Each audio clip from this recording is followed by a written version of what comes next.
Bonjour, je m'appelle Anna Bojic, je suis coordonnatrice du Centre d'études en politique internationale à l'Université d'Ottawa.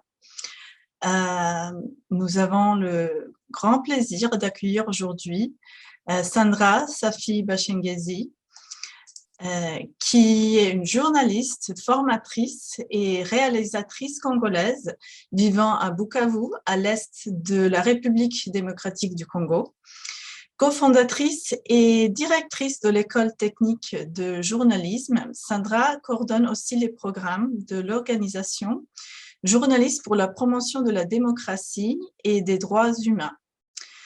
Elle est activement engagée dans la promotion des droits humains et particulièrement des droits des femmes et des enfants. En 2012, elle a été lauréate du prix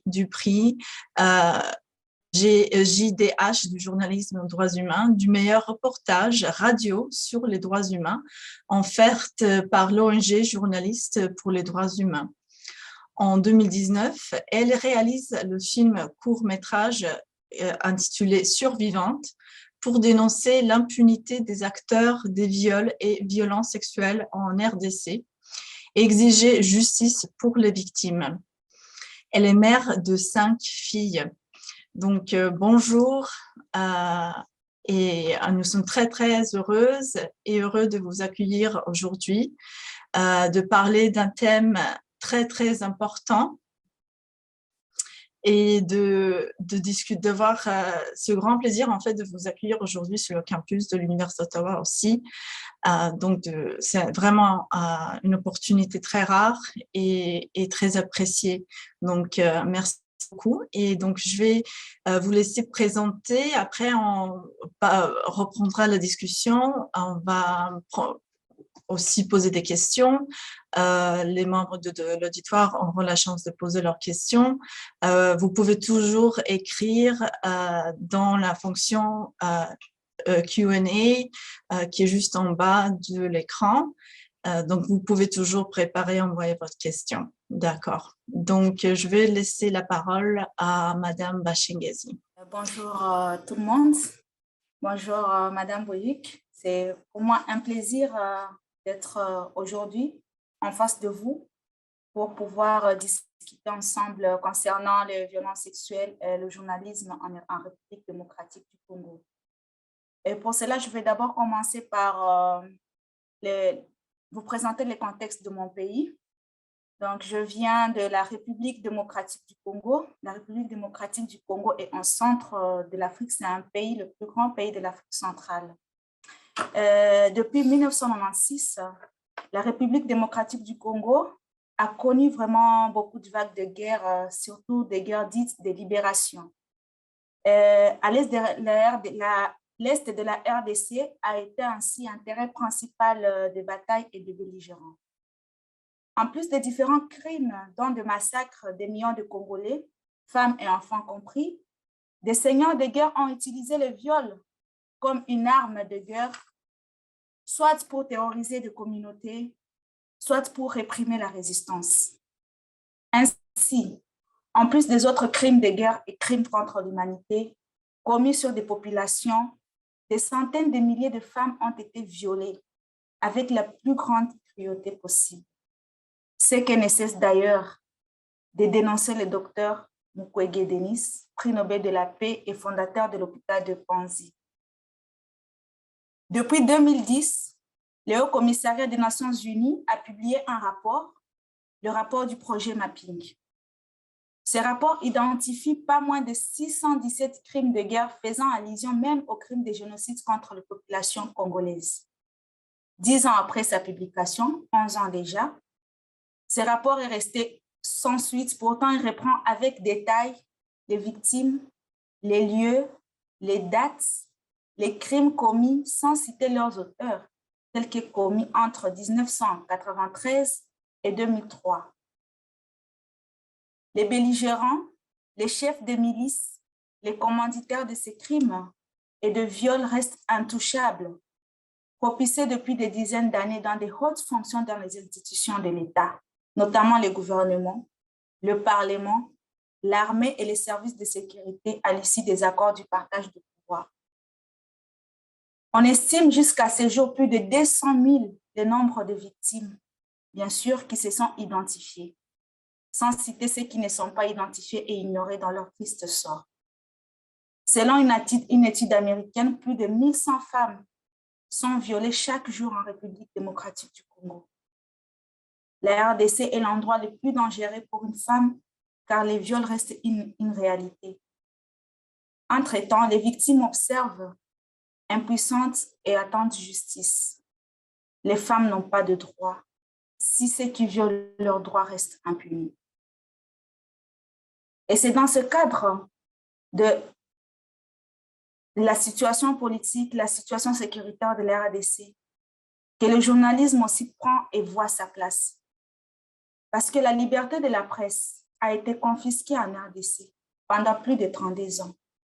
Seuls les médias publics avaient le monopole de diffuser de l'information jusqu'en 1996. Malgré la libération du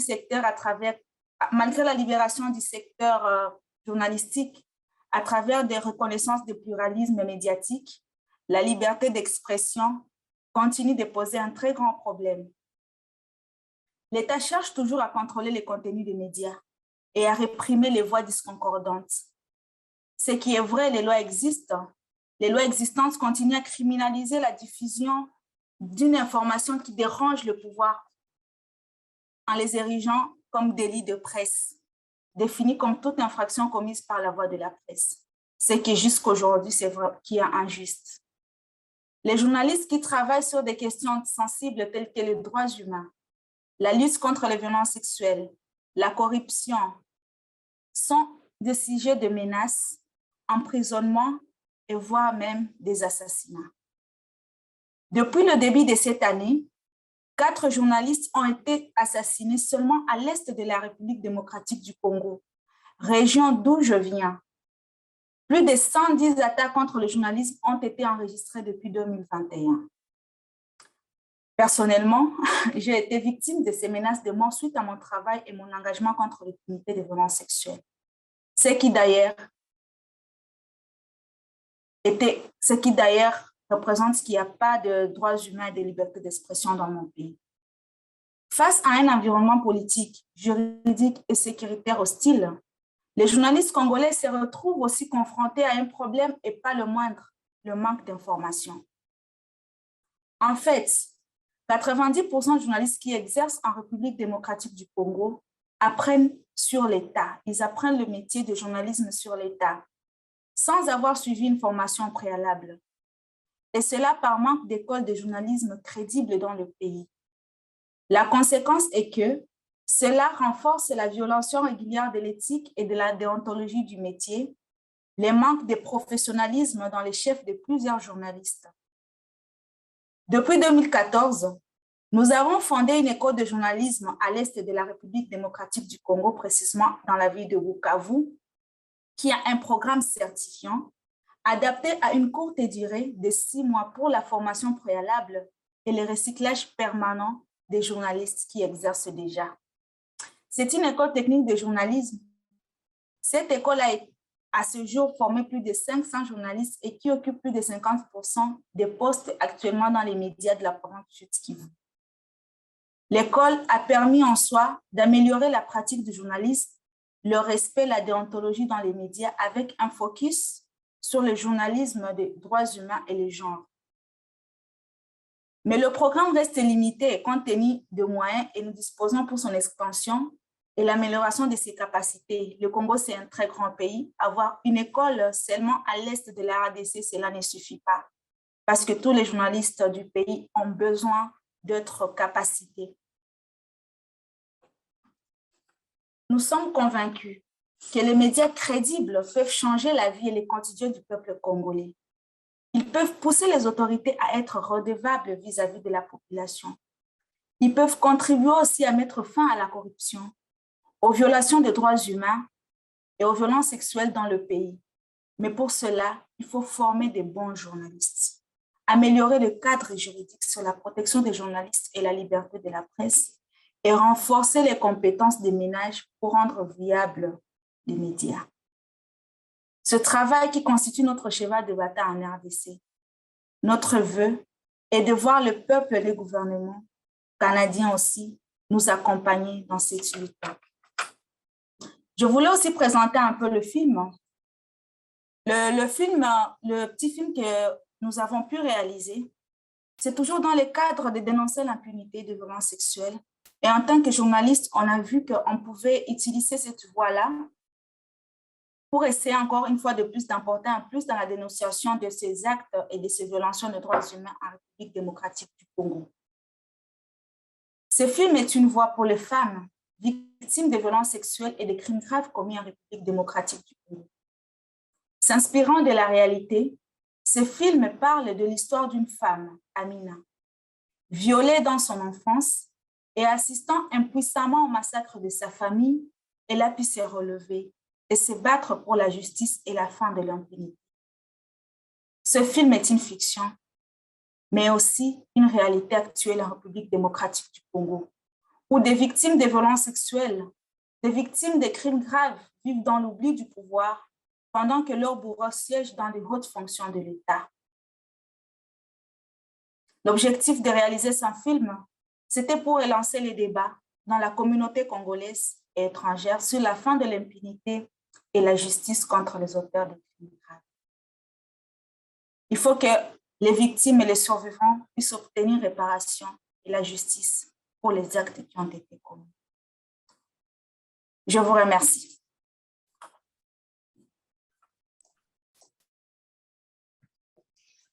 Merci beaucoup. Ça va être le début de notre discussion. J'invite toutes les participantes et participants de poser leurs questions. Si vous voulez parler aussi et ouvrir votre micro, vous êtes bienvenus. Vous pouvez juste utiliser la fonction « lever la main » et notre technicien va vous donner la parole.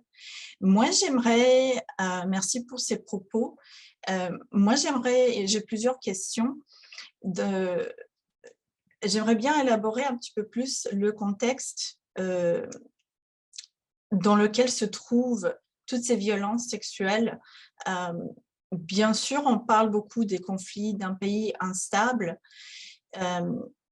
de plusieurs guerres, mais le rôle, est-ce que vous pouvez expliquer un peu plus le rôle de la guerre au Rwanda et quel type, il y a plusieurs de milices qui sont présentes dans la région de l'Est qui est particulièrement instable et expliquer un peu plus pour nos participantes et, comment ce rôle déstabilise et la présence des armées en fait.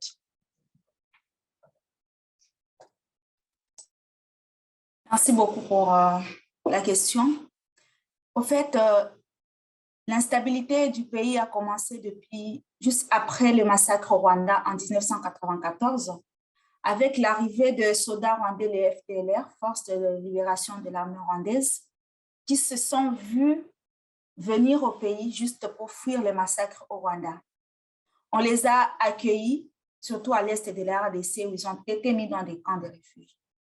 Mais après ça, 1994, ils ont commencé maintenant à instabiliser l'est de la RDC parce que c'est la partie la plus minière au pays. Et là, on trouve presque tous les minéraux vraiment qui sont vraiment précieux. Il y a de l'or, le coltan, le cobalt, il y a le cuivre. Il y a vraiment beaucoup de minéraux là-bas. Alors, ils n'ont pas voulu sortir encore rentrer dans leur pays d'origine. Et là, ils ont commencé à vouloir prendre les richesses du pays. Ils ont commencé à créer des guerres pour pouvoir contrôler les territoires. Et malheureusement, en 1996, avec l'arrivée ou la chute du régime dictatorial qui a fait plus de 32 ans au pouvoir, Laurent Désiré Kabila, qui fut le président à l'époque, est encore venu avec d'autres soldats rwandais et ougandais pour pouvoir encore prendre le pouvoir. Et malheureusement, on a vu encore que les soldats qui sont entrés encore en pays n'ont pas voulu rentrer. Et là, ça a encore créé de plus en plus la cacophonie parce que tout le monde voulait s'emparer de la richesse de la République démocratique du Congo. Et c'est là que les choses maintenant ont empiré parce que là, il y a maintenant commencé à avoir des tueries, il a commencé à avoir des viols et des violences. Et ça s'est pas fait juste de manière pour satisfaire leur désir sexuel. Mais ils ont utilisé maintenant le viol comme un cri, comme une arme de guerre. Parce qu'en violant la femme, en tuant la femme, en maltraitant la femme, c'est toute la communauté congolaise qui en pâtit. On est en train de vouloir exterminer toute une population. En entrant dans des villages, ces gens commençaient à violer. Ils ont utilisé plusieurs techniques pour essayer de conquérir le territoire. Ils violent la femme. Ce n'est pas seulement pour finir leur désir sexuel. Ils prennent même les armes, même les couteaux, ils mettent dans l'organe génital de la femme, devant son mari, devant ses enfants. Et là, les gens se sont vus vraiment menacés. Ils ont fui tout le village. Et c'est là qu'ils ont maintenant pris le contrôle de l'Est du pays, surtout dans les villages un peu reculés où se trouvent vraiment ces minéraux-là. Et jusqu'à aujourd'hui, c'est le problème parce que l'État ne parvient pas à instaurer ou à s'imposer dans cette partie du pays. Et après 1996-1998, avec l'arrivée de Joseph Kabila, parce qu'il y a vraiment eu beaucoup d'instabilité, on a voulu, au nom de la paix, intégrer tous ces militaires qui ont fait toutes ces atrocités-là dans l'armée. On les a intégrés dans l'armée congolaise.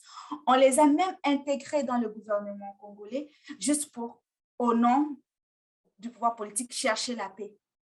Mais ces gens-là, les victimes qui ont assisté à ces atrocités, le peuple congolais qui a assisté à ces atrocités, s'est vu vraiment déçu. Parce que quand on veut réclamer justice, quand on veut réclamer réparation, on doit aller dans des instances judiciaires qui sont fiables.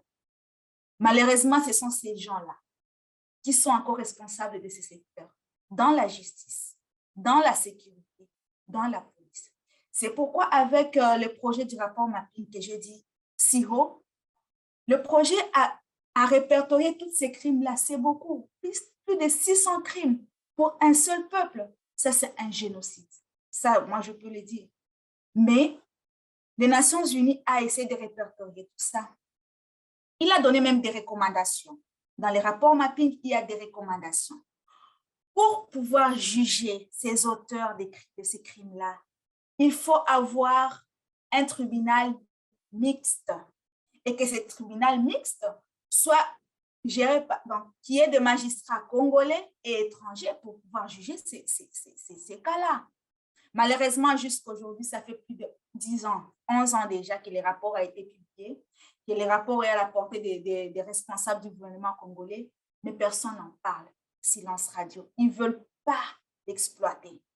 Et nous, en tant que journalistes, en tant que défenseurs des droits humains, nous essayons encore une fois de mobiliser les consciences pour qu'ils essaient d'en parler. Deuxième recommandation, le rapport a suggéré à ce que les auteurs de ces crimes-là soient éradiqués de force et de l'ordre parce que c'est une menace. Moi, en tant que victime, moi, en tant que survivante des guerres, de ces crimes, de ces violences, je ne peux pas tolérer avoir un responsable ou un policier qui m'a violée. Là, je ne serai pas en sécurité. Malheureusement, c'est le cas aujourd'hui. Ces mêmes personnes sont toujours présentes et sont toujours là. Et jusque-là, la guerre n'est pas finie. Depuis 1994, la population congolaise, jusqu'à aujourd'hui, à 2021, on subit ces genres de choses.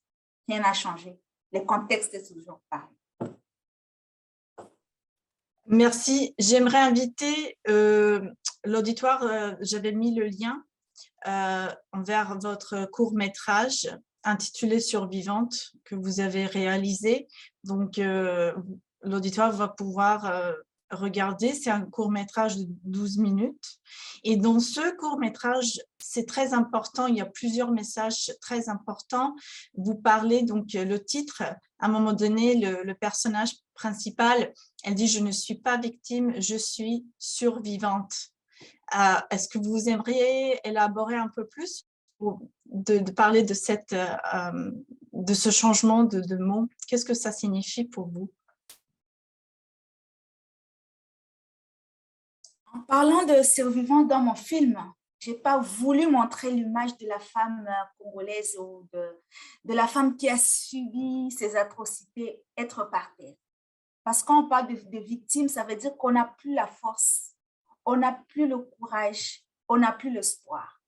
Mais moi, je voulais montrer la femme de la femme congolaise qui, malgré les atrocités, malgré tous les problèmes qu'il a traversés, elle a su se relever.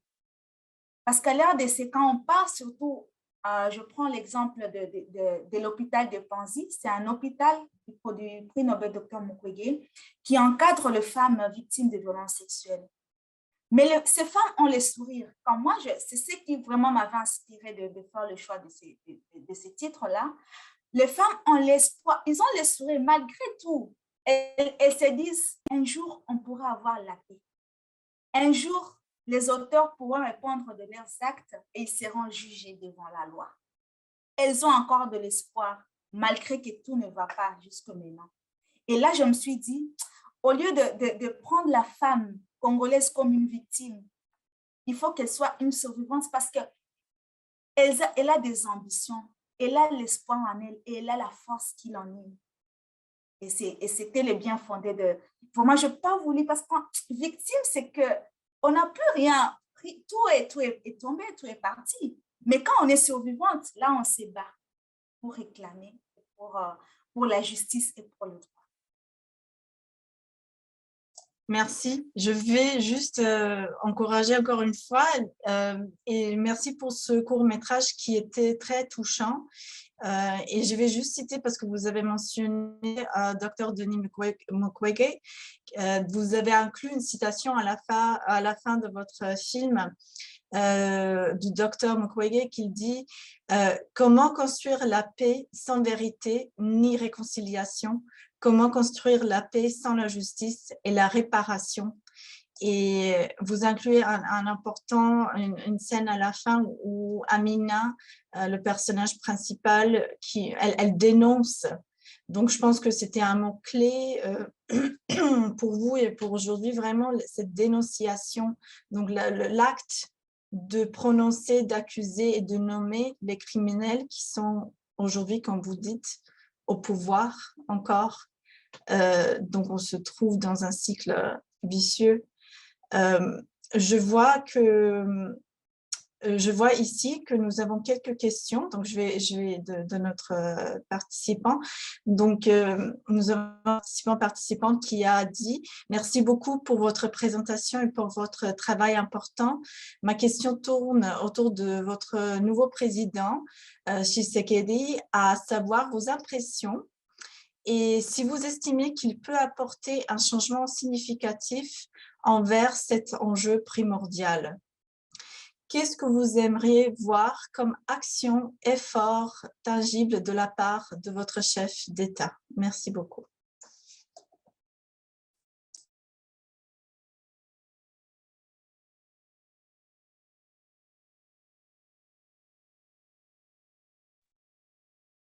Merci pour la question. Par rapport aux enjeux primordiaux à notre président, et qu'est-ce que nous, on aimerait faire, qu'est-ce que nous, on aimerait que le président fasse? Une seule chose, qu'il instaure la justice. Il n'y a pas de paix sans justice. Le fait qu'il travaille aussi avec les mêmes personnes, c'est qu'il ignore la souffrance du peuple congolais. La demande de tous les jours que le peuple congolais demande au président Tshisekedi, c'est le changement. Et le changement, ce n'est pas seulement d'avoir changé le président de la République, mais c'est de changer tout son entourage, de créer un monde nouveau pour le Congolais. Malheureusement, les Congolais voient les mêmes personnes, mais on a juste changé le président. Mais on n'a pas changé les membres du gouvernement, les acteurs politiques sont les mêmes et la sécurité, ce sont les mêmes responsables qui gèrent la sécurité du pays. Que Tshisekedi puisse tout changer et qu'il puisse donner ces gens-là, que ces gens-là répondent de leurs actes parce que lui aussi, il est conscient, il connaît ces gens-là. Qu'il puisse livrer ces gens-là à la justice congolaise pour qu'ils répondent de leurs actes. Le pays ne marche pas seulement, on ne parle seulement pas de la corruption et tout. Il faut parler aussi de réparation de ces auteurs des crimes graves qui ont été commis en RDC. Que Tshisekedi, c'est que nous, on attend de lui, c'est qu'il donne, qu'il instaure la justice et une vraie justice pour que ces gens-là répondent de leurs actes. Merci. Merci. Une autre question. Selon vous, quel rôle peut jouer la communauté internationale pour améliorer cette situation très préoccupante?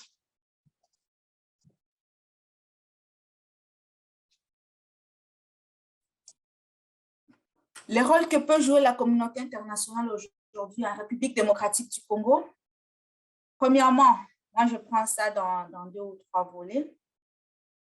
Il y a beaucoup d'enjeux, surtout les enjeux miniers en République démocratique du Congo. La République démocratique du Congo, c'est un pays vraiment riche en ses ressources minières, notamment le cobalt, le cuivre, l'or, le diamant, il y a le bois.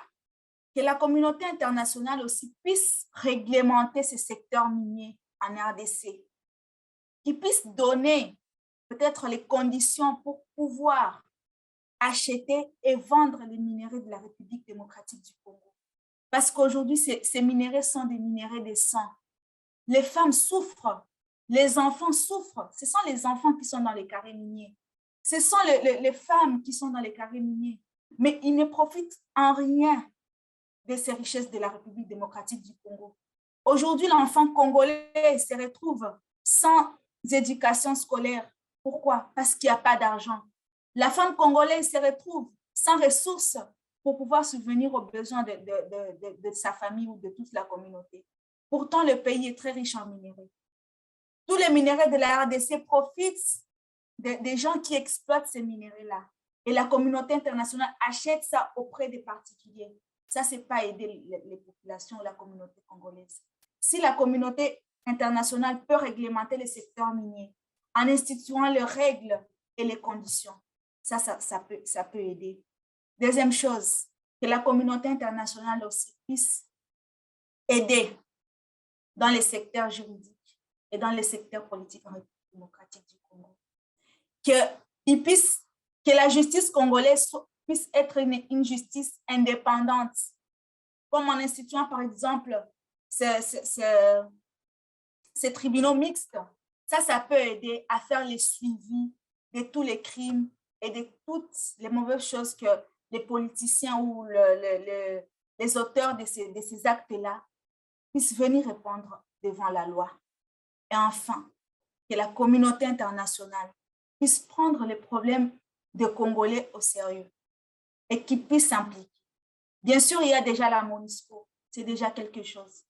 Mais même avec la présence de la MONUSCO, mission d'observation des Nations Unies, ça fait plus de 20 ans que la MONUSCO, les Nations Unies sont en République démocratique du Congo.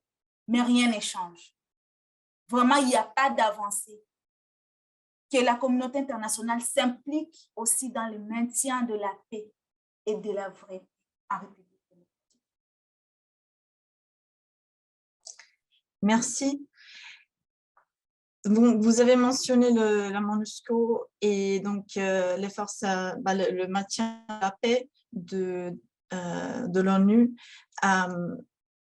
Est-ce que vous pouvez peut-être pour notre public un peu parler plus, élaborer sur tous les types d'armées, de forces en fait armées qui sont présentes dans l'est du pays? Juste pour avoir une idée, parce que je pense que c'est important pour que les gens puissent comprendre juste le niveau, le nombre d'armées qui sont présentes. Ça serait difficile d'énumérer le nombre d'armées qui sont présentes en République démocratique du Congo parce qu'il y a beaucoup de rébellions, beaucoup de milices en République démocratique du Congo. Mais une fois, je vais donner les armées qui sont vraiment officielles présentement. Il y a le FARDC, c'est l'armée congolaise, Forces armées de la République démocratique du Congo. Il y a la police nationale congolaise, il y a la MONUSCO. Ce sont les 3 armées qui sont en République démocratique du Congo. Mais nous avons plus de 300 milices qu'on ne peut pas savoir citer leur nom, sinon ils sont nombreux. Et leur objectif, c'est de pouvoir conquérir des terres et de chercher des places dans le gouvernement congolais. pour bien sûr pouvoir exploiter de manière illégale les richesses de la République démocratique. Merci. Vous avez parlé de votre travail de journalisme. Est-ce que vous pouvez expliquer un peu plus de différents types de journalisme que vous faites et particulièrement quel est le moyen le plus efficace pour atteindre la population? Et quelle est votre méthode préférée et pourquoi? En République démocratique du Congo, le journalisme, comme je l'ai dit, c'est un métier pas facile parce que vu d'abord le contexte politique du pays et l'environnement dans lequel nous exerçons, mais il y a, parmi les types de journalisme qu'on utilise le plus souvent, c'est la radio. Vraiment, c'est le journalisme traditionnel en République démocratique du Congo.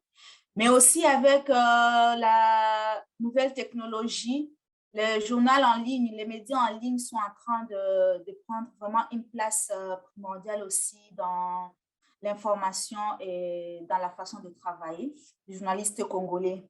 Mais la radio reste l'outil vraiment primordial et principal en RDC parce qu'il y a des médias dans des milieux qui sont même dans des milieux reculés, sans connexion, on peut suivre la radio.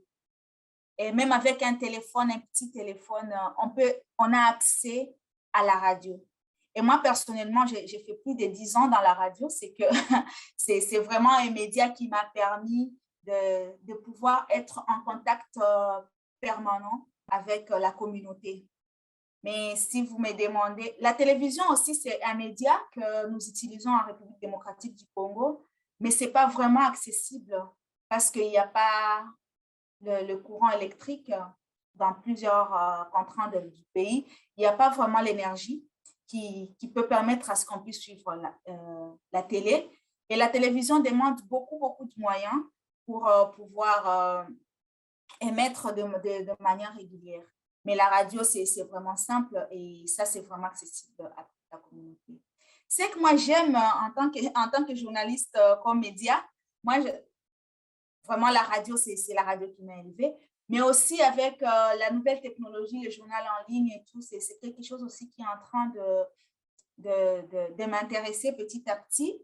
Mais le plus possible, c'est la réalisation de films et documentaires. Surtout la réalisation des documentaires parce que je veux parler des choses vraies. Je veux être dans la vérité. Je veux montrer non seulement aux Congolais, mais à toute la communauté internationale ce qui se passe dans mon pays, la République démocratique du Congo. Et je peux mieux le faire, je me sens à l'aise de le faire que dans la réalisation des documentaires qui montrent un peu la réalité du pays. Merci. Il y a plusieurs questions concernant en fait les femmes et les jeunes filles. Donc, qu'est-ce qui est fait pour aider les jeunes filles violées, violentées à court et long terme?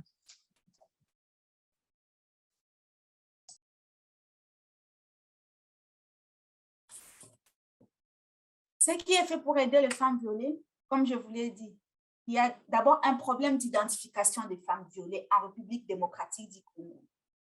On considère les femmes, on prend en compte seulement les femmes qui se sont présentées dans des hôpitaux de la place. Mais quand on fait des statistiques, ces femmes représentent peut-être la moitié des vraies victimes.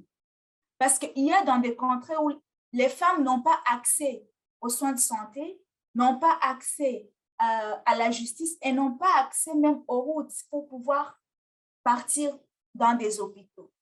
Alors, si on prend en compte les femmes qui ont vraiment été violées, ceux qui ont été identifiés, c'est jusqu'aujourd'hui plus de 200 000. On n'a même pas les chiffres, ils sont nombreux qu'on ne peut pas le voir. Mais dès que la femme arrive, ce qui est fait exactement pour leur prise en charge, la femme est prise en charge sur la santé, on la soigne et après l'avoir soignée, donc on la soigne physiquement. Mais il n'y a pas une prise en charge psychologique parce que c'est vraiment un trouble, c'est un choc, c'est un traumatisme qui doit être suivi peut-être au courant de 5 ou 10 ans. Ça, on n'en a pas. Mais à court terme, ce qu'on fait à court terme, on prend juste les soins médicaux, on l'aide à être mieux physiquement. Et Pour ceux qui ont avancé avec l'hôpital, s'ils sont partis à l'hôpital des Panzi, là, ils sont vraiment pris en charge de manière psychologique, de manière physique. Et des fois, il y a même de projets qui aident la femme à faire de petits travaux, mais ça ne suffit pas. Ça ne suffit pas parce que c'est une partie des femmes qui ont été violées. Si on a 200 000 femmes qui ont été violées au courant depuis le début de l'année ou depuis le début des conflits, peut-être seulement 2 000 ou 3 000 ont eu accès à ce privilège-là d'être suivies de près. Mais les autres n'ont pas eu accès, peut-être juste pour la santé. Mais il n'y a pas vraiment de suivi à court ni à long terme. Et c'est ça ce qui rend encore plus vulnérable la vie de la femme victime et survivante. Ouais. Et là, donc, vous avez parlé des soins médicaux. Donc, pour vous, quelle est l'importance du travail du docteur Denis Mukwege et son rôle? Le travail du docteur Denis Mukwege, c'est vraiment un travail de longue haleine. C'est vraiment un travail très bénéfique pour la femme congolaise. Parce que si le docteur Denis Mukwege ne s'était pas impliqué dans cette lutte, la femme congolaise serait périe.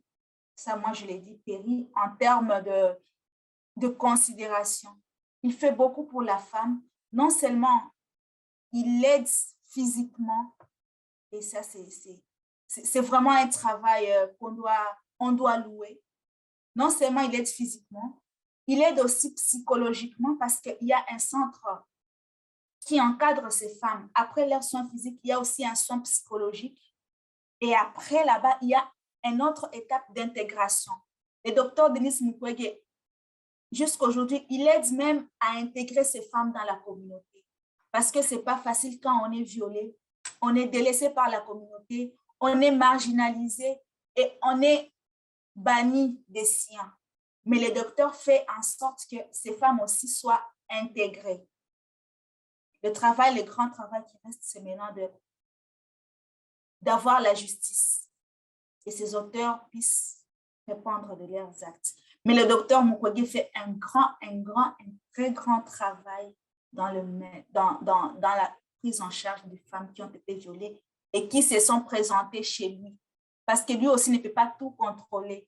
Il se limite à ce qu'il a et à ce qu'il a vu. Merci. Donc, vous avez déjà touché à la question de la justice. Nous avons une question qui dit « Merci pour votre présentation. J'aimerais savoir si vous avez un cadre ou une tribune où les victimes peuvent se faire entendre afin que la justice leur soit rendue. » Mais c'est un peu difficile, vous avez déjà en parlé, mais vous pouvez faire des commentaires encore. Jusque-là, on n'a pas encore de cadre dans lequel les victimes peuvent parler. Pourquoi? Parce qu'elles ne sont pas en sécurité. Il n'y a pas la protection de la personne humaine en République démocratique du Congo. On n'est pas sécure. On ne sait pas si je dénonce, quel sera mon sort. Donc, il n'y a pas de cadre. Et ça, c'est notre combat. Même nous, en tant que journalistes, quand on a des personnes, nos personnes ressources, nos sources des victimes ou des survivantes, des fois, elles disent, je te donne mon information, mais sous anonymat. Donc là encore, elle a peur. Elle dit, si on voit que c'est moi qui ai dénoncé, demain ou après-demain, on va venir me tuer ou on va m'enlever. Vraiment, la situation n'est pas encore vraiment sécuritaire. La sécurité n'est pas garantie. La protection des victimes n'est pas garantie. C'est difficile d'avoir un cadre pour les victimes de pouvoir s'exprimer en toute liberté. Et c'est ça notre combat. Et c'est ça encore notre demande. Si je rentre, qu'est-ce que la communauté internationale peut faire? C'est d'aider à ce qu'il y ait vraiment une sécurité des victimes. Que les victimes se sentent en sécurité pour pouvoir témoigner. Parce que même les témoignages sont biaisés. Quand quelqu'un ne se sent pas en sécurité, il va déformer sur le témoignage. Merci beaucoup. Et est-ce que vous avez quelques commentaires sur comment les femmes dans les villages, vous avez mentionné que bien sûr le secteur minier est très important, il joue un rôle très important dans ces conflits. Donc c'est pas simplement des conflits ethniques, il y a bien sûr les intérêts commerciaux et nous sommes tous impliqués dedans avec l'utilisation des minéraux et des produits. Comme les ordinateurs et les téléphones, etc. Donc, les viols sont utilisés comme une arme contre les villages, les populations qui se trouvent dans ces régions riches des ressources. Et qu'est-ce qui se passe, en fait, comment les femmes s'organisent ou comment est-ce qu'elles réagissent à ces violences?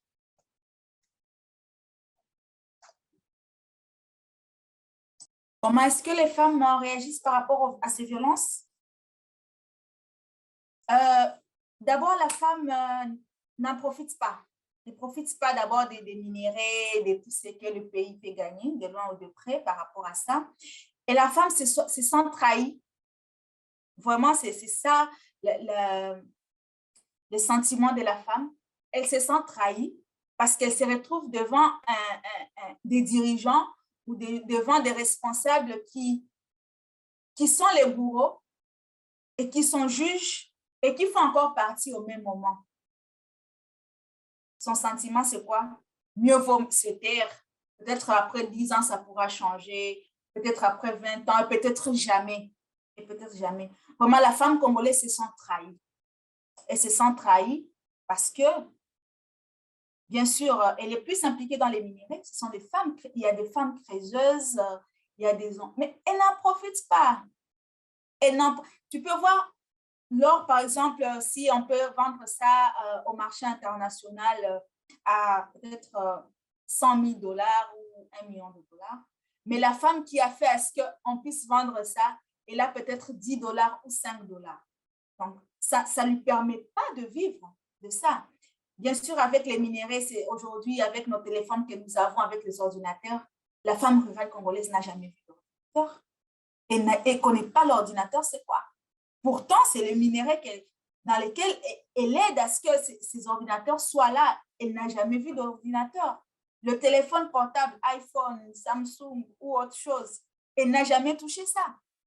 Comment vous voulez que cette femme, quel sentiment que cette femme peut avoir si c'est pas, non, ce sont des voleurs, ils viennent piller nos ressources. Elle est vraiment, vraiment, vraiment déçue. La femme congolaise est vraiment déçue et se sent trahie. Elle se sent trahie. Est-ce que vous avez une idée de quelles sont les perceptions des Congolais qui vivent ailleurs, qui ne sont pas dans la région de l'Est, du Sud Kivu ou Nord Kivu? C'est quand même un grand pays. Et quand même, il y a beaucoup, nous avons parlé beaucoup de l'instabilité dans l'Est. Et quelles sont les perceptions de la capitale qui paraît peut-être des fois être très éloignée?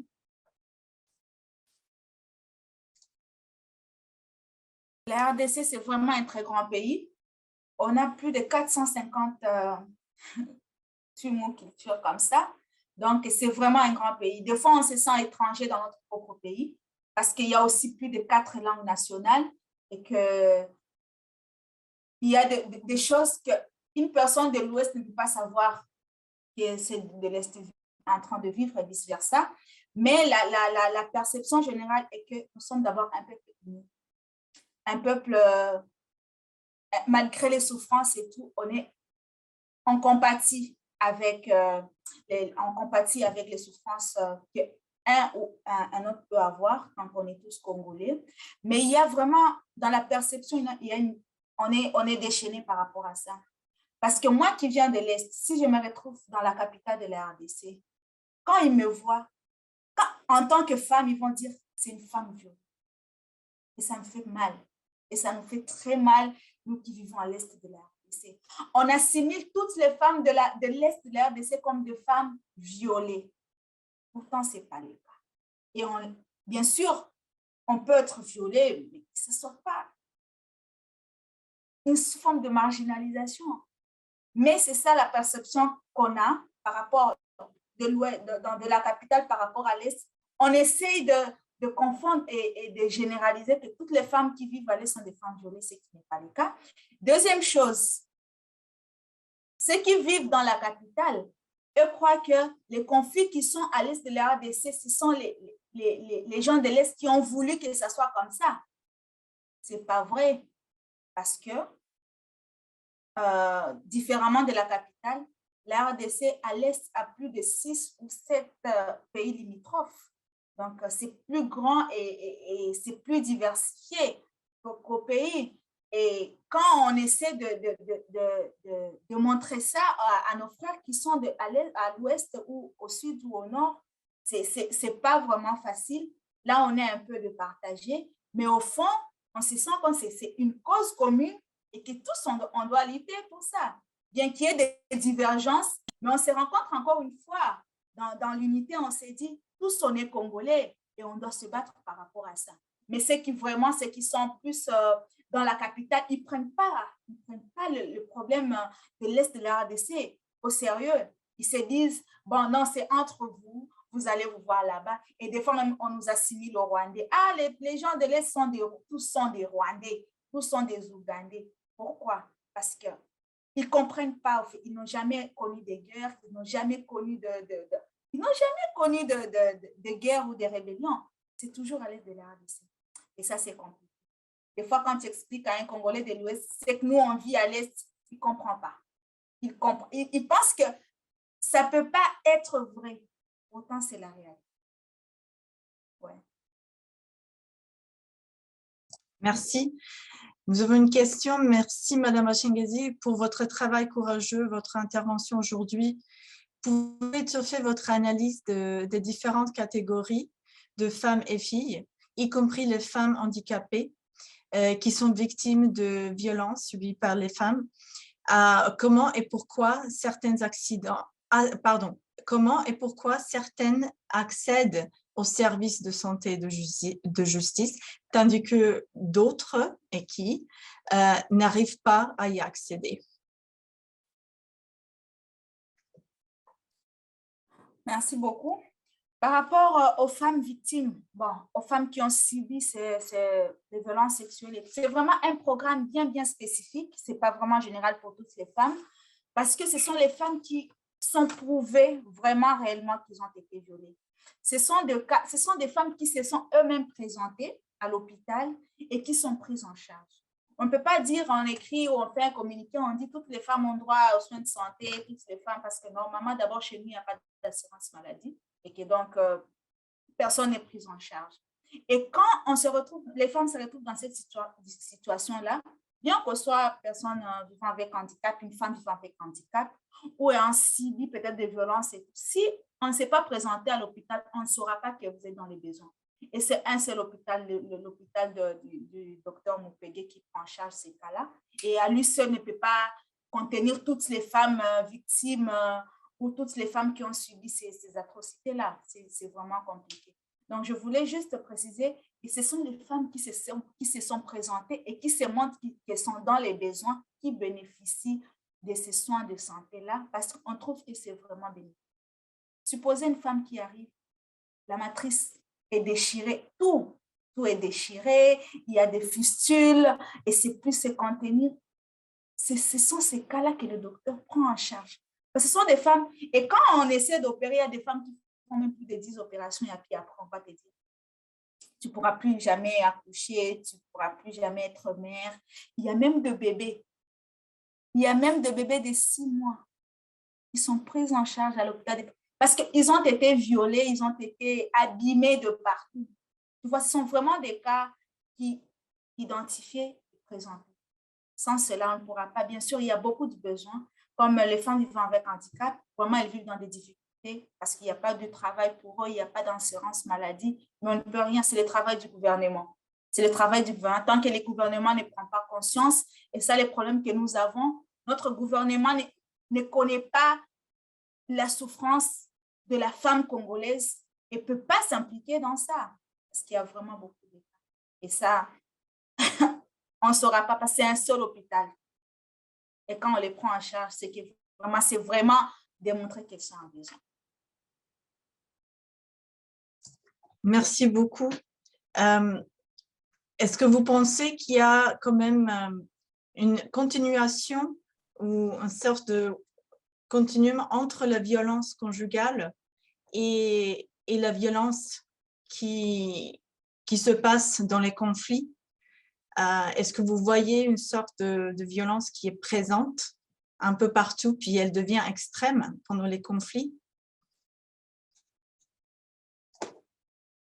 Oui, vraiment, moi je peux dire qu'il y a une continuation, mais avec des acteurs différents. Parce que les violences conjugales, ce sont des violences qui se font entre partenaires et tout, ou entre parents. Et puis, les violences sexuelles, c'est autre chose. Parce que ce sont les hommes armés, les milices, la police, les policiers qui font cela. Vraiment, les violences conjugales chez nous, en République démocratique du Congo, ça a pris beaucoup d'ampleur à partir de 2018, 2017, 2018, là, et de façon vraiment, vraiment extrême, parce qu'on commence à voir des femmes qui sont déformées, leur mari le frappe, il y a des femmes qui sont brûlées dans leur maison par leur mari, il y a des femmes ou des hommes, parce qu'il y a aussi des hommes qui vivent aussi ça. Des fois, il y a des hommes qui ont été tués aussi par leurs femmes parce qu'il y avait vraiment, vraiment, ils ont discuté avec beaucoup, beaucoup d'atrocités. Mais ils ont un point commun entre violence conjugale et violence sexuelle. Leur point commun est que les violences sexuelles conjugales en République démocratique du Congo sont en train de prendre aussi une forme aussi avec une grande atrocité que les violences sexuelles. Parce qu'on suppose que quand une femme peut se permettre de prendre un couteau, une machette et couper la tête de son mari ou prendre les organes génitaux de son mari, il commence à les... C'est vraiment de cette grande atrocité-là. Et c'est là qu'on a peur. On a peur parce que cette violence est en train aussi d'entrer dans la population, dans la communauté locale. Et là, on se sent encore plus menacé. Et aussi, la deuxième chose, parce que ce soit d'ailleurs les violences conjugales en République démocratique, il n'y a pas de loi jusque maintenant pour pouvoir gérer ces genres de cas. Jusque maintenant, il n'y a pas de loi. Mais il n'y a nulle part où on peut aller et se dire j'ai été victime de violences conjugales, aide-moi. C'est là que c'est compliqué. Et ça continue à avancer à une échelle vraiment exponentielle qu'on ne sait pas. Pour moi, si on n'en parle pas, et ça encore, c'est le travail du journaliste qui doit inciter la communauté à en parler. Si on n'incite pas la communauté à prendre conscience, à montrer que c'est un fléau et qu'il faut que ça cesse. Si on n'a pas jugé quelqu'un qui a violé sa femme ou son mari ou son enfant ou un voisin et tout, et qu'il puisse répondre de ces actes, les autres vont continuer. Vu qu'il y a impunité, il y a aussi explosion de cas. C'est là que ça devient comme. Merci beaucoup. Oui, le point sur l'impunité, je pense que c'est très, très important. Nous avons juste quelques minutes qui nous restent. J'aimerais bien juste vous poser deux questions. La première question serait, d'après vous, juste pour donner un dernier message pour notre auditoire aujourd'hui, qui est très varié et divers. Nous avons des étudiants, nous avons des représentants de la diplomatie, la communauté, les ONG. Donc, pour vous, quel aspect de cette situation,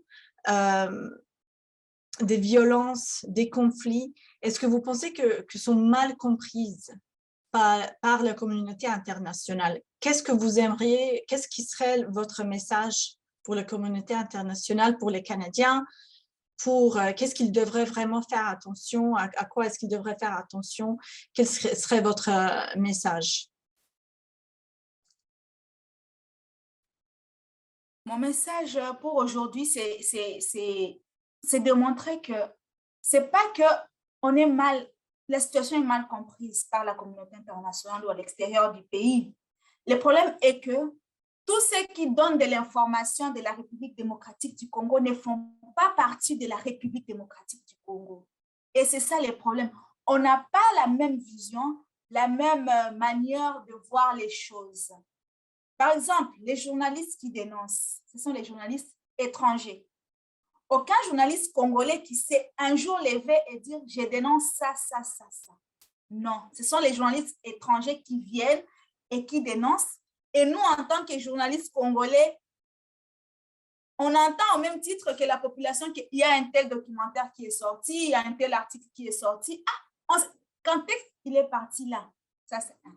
Moi, par rapport à ça, et ça je le demande tous les jours, il faut que les journalistes congolais soient capacités, qu'ils soient capacités, qu'ils aient vraiment des outils professionnels, techniques, qui peuvent aussi leur aider à pouvoir faire ce genre d'enquêtes, à pouvoir faire ce genre de documentaires, à pouvoir faire des investigations. Aujourd'hui, en République démocratique du Congo, on n'a pas vraiment de journalistes d'investigation qui peuvent faire vraiment un travail comme le font les journalistes étrangers. Les journalistes congolais n'ont pas de moyens aussi pour le faire. Sans moyens, on ne peut pas faire parce que c'est vraiment un grand travail de longue haleine. Si la communauté internationale, si les journalistes canadiens, les journalistes de partout peuvent aider les journalistes aussi congolais à se capaciter dans ce sens-là et à leur équiper, surtout par exemple avec l'école technique de journalisme qui est en train de former les journalistes avec les moyens de bord, avec les matériaux de bord qu'il peut avoir. Si on peut trouver des journalistes ou des formateurs canadiens ou étrangers qui peuvent venir aussi en RDC former les journalistes congolais pour les techniques de reportage, surtout pour traiter les sujets des droits humains, violences sexuelles, bonne gouvernance, ça peut apporter un plus. Et que dans 2 ou 3 ans, on puisse voir les journalistes congolais en parler. Parce que ce n'est pas la façon dont un journaliste congolais, par exemple le documentaire entre guillemets de Thierry Michel, qui je respecte beaucoup, beaucoup, beaucoup, il a fait un grand documentaire, mais si c'était un journaliste congolais qui l'avait fait, ça serait perçu de façon différente parce que la population se sentirait, s'approprierait le film parce que c'est notre frère qui l'a fait, c'est quelqu'un qui vit avec nous qui a fait ce documentaire-là. Je pense que ça pourrait aider. Merci beaucoup, merci beaucoup. Il est presque 1h. Je vais encore une fois inviter l'auditoire de regarder le lien que j'ai inclus dans le chat, qui est pour votre court-métrage Survivante de 12 minutes. Je pense qu'il est très touchant, très important. Il a un message très fort. Donc, merci pour ce court-métrage et merci pour vos commentaires aujourd'hui. Je l'ai beaucoup apprécié. J'espère que nos participants l'ont apprécié aussi. Donc, merci. Donc, encore une fois, au nom du Centre d'études en politique internationale, merci d'avoir partagé vos impressions et votre travail pour l'école de technique en journalisme et en tant que journaliste est vraiment très, très important. Donc, nous apprécions beaucoup. Et je vous remercie et je remercie à tout le monde qui s'est joint aujourd'hui à nous. Merci et bonne journée.